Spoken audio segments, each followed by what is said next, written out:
cardboard box had been sitting in the basement storage room of the Cochrane courthouse since November of 1998.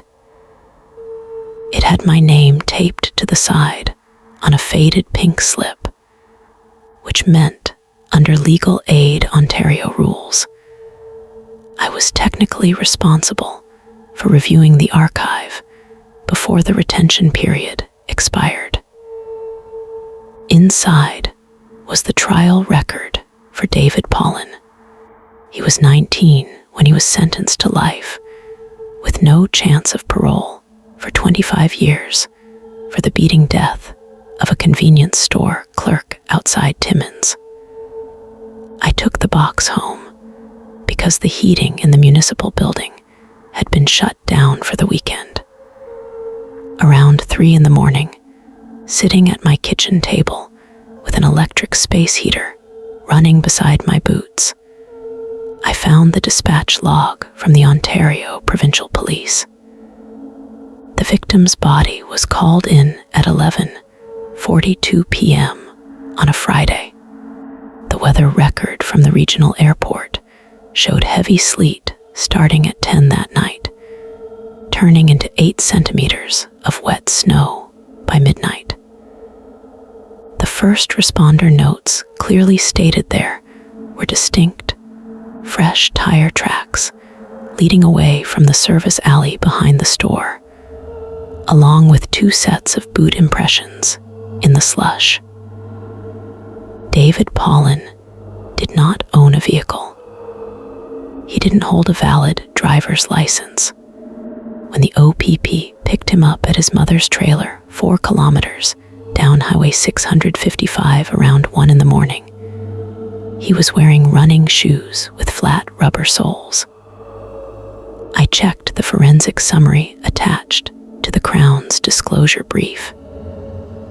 The page cataloging physical impressions had simply been marked with a pencil slash through the blank lines, followed by the handwritten note: poor conditions, 0 viable cast recovery. At first, I thought it was just sloppy police work.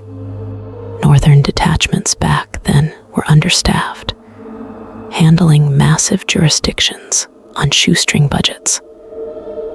A rookie constable probably botched the plaster mix in the freezing rain, ruined the impressions, and quietly struck them from the ledger so they wouldn't get chewed out by the Crown attorney during pretrial motions. I went to see David at Beaver Creek Institution the following Tuesday. He was 51, but he moved like a man 30 years older. Chronic arthritis had locked his hands into tight, stiff curves, and he was on daily oxygen for advanced pulmonary fibrosis. When I laid the dispatch copy on the stainless steel table between us, he didn't look angry. He just stared at the yellowed paper with tired, milky eyes. He told me his duty counsel back in '99 told him not to bring up the boots. He was told that challenging the lead investigator's credibility in front of a rural jury would guarantee he got the maximum sentence without mercy. He told me the prosecutor had visited him in the holding cells before his preliminary hearing, accompanied by no one, offering a manslaughter plea for 8 years if he agreed to sign an admission, stating he acted alone. David refused because he wasn't there. That week, I filed a formal request under the Freedom of Information Act for the original field notes of the responding constable, a man named Henderson, who had retired as an inspector in North Bay 12 years prior. 4 days later, my office computer at the legal clinic was locked out.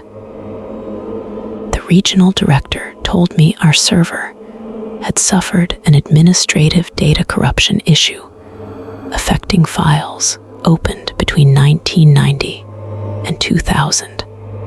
When I asked for the physical backup, logs from the district archive in Sudbury, the clerk informed me that 3 boxes relating to the 1998 Judicial Circuit had been transferred to private off-site storage during the provincial administrative consolidation in 2012. But no manifest record existed of which warehouse received them. I drove out to Henderson's registered address near Callender on a Thursday afternoon. The house was a modest brick bungalow at the end of a gravel concession road. A woman answered the door, Henderson's daughter. She didn't invite me inside. When I told her I was reviewing the Paulin conviction, she stood on the porch with her arms crossed against the wind.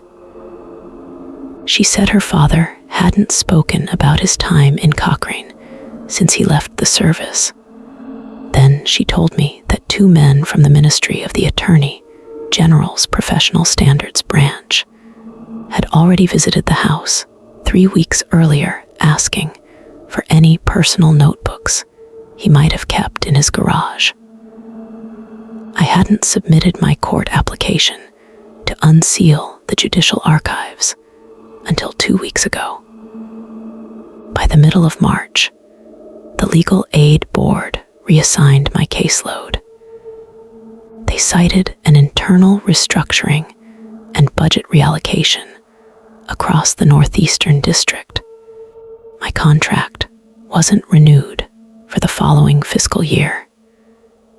David Paulin died in the regional hospital ward at Kingston General on April 22nd, 2 weeks before our first scheduled hearing before the Ontario Court of Appeal. The official cause was listed as acute respiratory failure secondary to long-standing pulmonary disease.